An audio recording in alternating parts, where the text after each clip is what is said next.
Hi, my name is Sherry Height, and I'm a research assistant here at hardof-hearing Institute, and I was born deaf. I often have misunderstandings working with hearing people. Although I'm sure they don't mean to, they sometimes forget to include me in everyday conversation. So it's easy for me to feel out of the loop and not know something everyone else has known weeks ago. Because of my experience as a deaf person, I've been asked to introduce this year's Young Adult Summer Work Program videotape. For 6 weeks each summer, the hardof-hearing Institute employs young, deaf, and hard-of-hearing adults. They are assigned to a variety of jobs at the Institute, the clinic, and the St. Vincent Medical Center. They are given the opportunity to gain valuable job experience for the resumes while earning a paycheck. We were very fortunate to receive 2 grants from 2 different foundations and additional support from the City of Los Angeles. One of the traditional and popular activities for the young adults is to learn to produce a videotape. They learn the various aspects of video production. They write, direct, shoot, light, run sound, and participate in the editing process. This year, they chose the topic out of the loop. They would like to share some stories with you to familiarize you with some of the misunderstandings they've encountered. One day my friends and I were driving in my car, and I was the driver. And my friends in the back seat started to talk, and I wanted to know what they were saying. So I asked them a question. I said, what are you saying? And one of my so-called friends said, well, Krista, never mind. And I said, oh, come on, let me know what you're saying. And she's like, Krista, I don't think that I have to say everything to you and tell you everything I say. And when she said that to me, I realized who my real friends were and that she really isn't that sensitive, and it really hurt me inside that she said that to me because I thought she understood and was willing to help me out. And I guess she didn't really care about me at all. So. At the beginning of school, my school wanted to put me in a special ed class because they thought deaf kids weren't smart and were stupid and retarded. So me and my mom went to the principal, and we were complaining, we were mad at him, we were yelling at him. I told him that I wasn't stupid and I was smart. And so they should give me a shot. When I'm around my friends, I don't wear my hearing aid. But sometimes I will understand them, sometimes I don't. Depends on the kind of situation they're talking about. I don't understand my parents. I get very frustrated about it. I sit there and do nothing. I'm alone. I want to be able to socialize with deaf people. I want that. With hearing people, I can't understand. I don't understand, so I sit there and do nothing, and I'm alone. I feel very, very lonely because I can't communicate with my dog. I want to learn how to communicate with him, better than human talk. Do you know anyone who can talk with a dog? Please see me right now. Before, I went to a party with my family, relatives, and cousin. They were all talking, and I asked them, please repeat again. Then they made me upset, so they kept talking again. I asked them, please repeat again. So I was bored, I was frustrated, and I left early. I was at the dinner table with my family, and my 2 cousins were there, and my sister and my parents. We were all sitting around talking. My sister was planning on going to the beach with my cousin, So I felt left out because they didn't say anything to me. I was very hurt. I was upset, but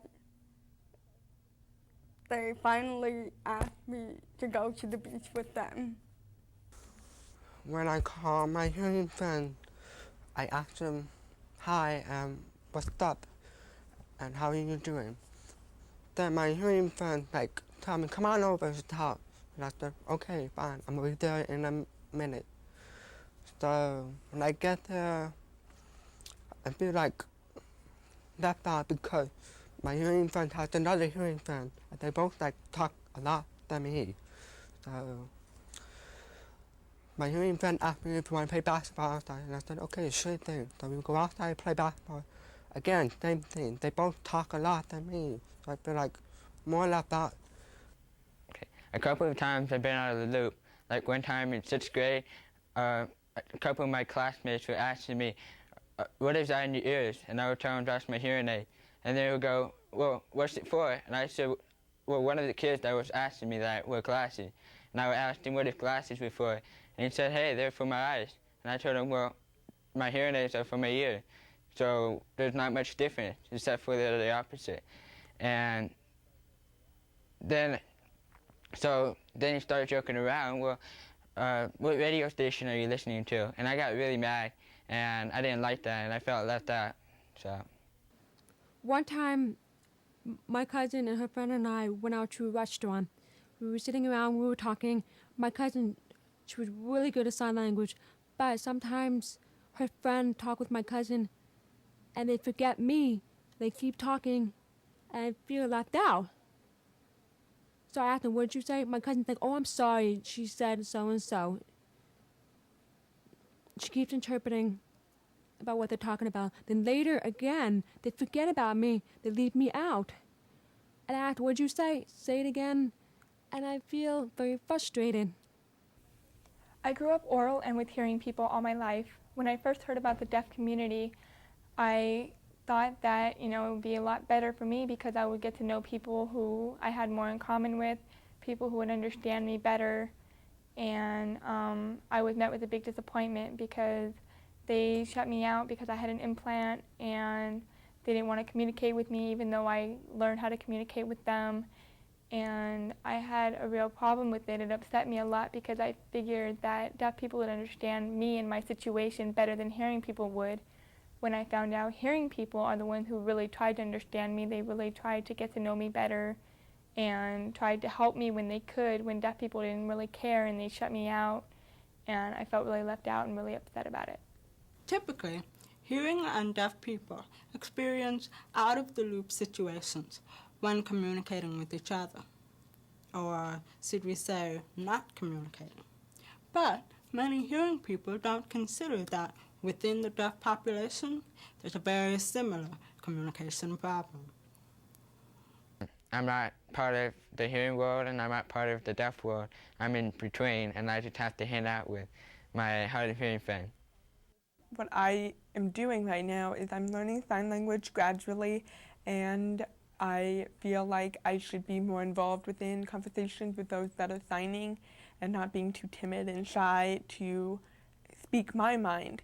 And so I just want other deaf people to know that I'm willing to learn sign language as well and make it a part of my life. I will do it because it's not fancy, just because I'm deaf. I'm oral, I'm good, but they not let me play just because I'm deaf. I will go up to court and fight for my right. Not lucky yet. Maybe I have to go to court myself and argue with the judge and get my own right, like the Constitution.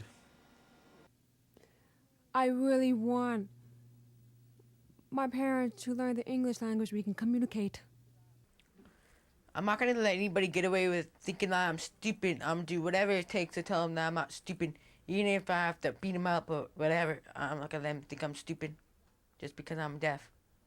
Using our junior staff as a model, some of them grew up oral, learning to talk, and possibly not learning sign language until young adulthood. Their communication is assisted either with hearing aids or perhaps the cochlear implant. Those growing up oral have all learned to be good lip readers. Others grew up signing, rarely using their voices.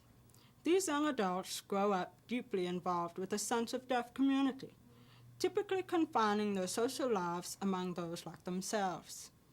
They feel the oral deaf think like hearing people and are not truly deaf. However, the oral deaf are quite aware of their deafness. They find they have to create their own level of acceptance in both the hearing and deaf worlds. The deaf community has assigned labels to this concept, big D and little d. The big D feel the oral deaf, or little d, do not accept their deafness and try to be hearing. The deaf community, or the big Ds, accept their deafness and feel it's part of their identity, for which they are proud. The two groups are in opposition philosophically and do not necessarily accept each other's point of view. Our junior staff, assisted by their supervisor, Melanie, decided to openly discuss this concept to see if they could arrive at a better understanding within their group. In this group discussion, we're going to talk about big D, meaning big deaf, or little d, meaning little deaf. Big D means deaf pride, deaf power. Little d means like low deaf power and deaf pride. I want to ask you, some of you, questions about big D and little d. Well, I consider myself a little D because I'm oral and I'm oral and I'm the breed, and I've been in like the hearing world. It's kind of, I don't know. I mean, I do feel out of the loop with like the big D just because they can sign better than I can, and I'm learning, but still, it's hard to communicate. Really, I consider myself as a big D because I'm involved with the deaf community, the deaf world, deaf culture, as well as my deaf family. When I'm with the hearing, they don't try to communicate with me. Like they don't mouth their words for me. But I feel out of the loop sometimes. I have a question for Joanna. Do you wish big D people accept you that you have an implant? Yeah, a lot of times I do, because I feel, I'm trying. I can communicate really well with them, and I feel, they're judging me too fast. They gotta know me first. I accept who you are because you know how to sign. You know what deaf people are. Well, I'm trying to learn because I want to be able to talk to all of you. It's very important. Oh, thank you. Important. I get that one wrong every time. Important to me. I have a question for Brad. Did you consider yourself a big D, and at the same time you have a cochlear implant? I know you don't use it, and at the same time I know it wasn't your decision to get a cochlear implant when you were young. How do you feel about that? It's just that when I got my implant, I was a kid. I didn't know much sign language. And I depended mostly on oralism. Really, the one thing I don't like is that my parents did it without my permission. I wish they knew more about what the implant does so I can use it. But I can't use it because it doesn't work at all. My parents wasted a lot of money. The money wouldn't be wasted if they knew what the implant is about, what the expectations are. I want my parents' money to be worth it, and now I don't use it. They didn't ask my permission. My parents should have asked me first for permission before I got the implant. A lot of times I feel that deaf people don't realize how much hearing people want to help. That's all they're trying to do, trying to help, because they know what it's like to hear, and they feel that you're missing something. But we're not really, because, you can't miss something you've never had. one day I saw a letter. At the end it says, "Hope all can hear." I looked at it and I felt bad. I felt insulted. Maybe that person who wrote it doesn't think it's insult, but to me it is. Why? Why do we want all people, deaf and hard of hearing, can hear? Why? But for me, I don't need it. Hope all can hear. But they're just trying to help, and they try to help so much that sometimes it's too much. Really, I don't want to become hearing. I prefer to stay both deaf and hard of hearing. I'm both, but really, I'm proud of the way I am. I have a question for Casey. What's it like for you with the hearing kid in school? I mean, you're the only one kid with the cochlear implant in school, right? It's all right. They don't give me any problems. I have to explain to them everything, but it's not so bad. I'll have some kids make fun of me, but I beat them up anyway. So I think we all should be happy that we live in a day that, a lot of hearing people accept deaf culture, and that there are new inventions and hearing aids every day, and that in the old days that the deaf people, they had to suffer and all that. They didn't have hearing aids like we do. So we should be happy, that we live today. So I just want to say that, we're all very, very different. It's been a good experience for me because, we all get along together, everything's fine, we don't have any problems communicating or anything, everyone's trying their best, to get along together. So We had a good summer and was learning a lot. So I'm learning how to sign, so I'm happy. Okay. Despite philosophical differences, the junior staff have worked well together and made meaningful friendships on both sides during the summer. Perhaps they can continue to break through the communication barriers outside the program.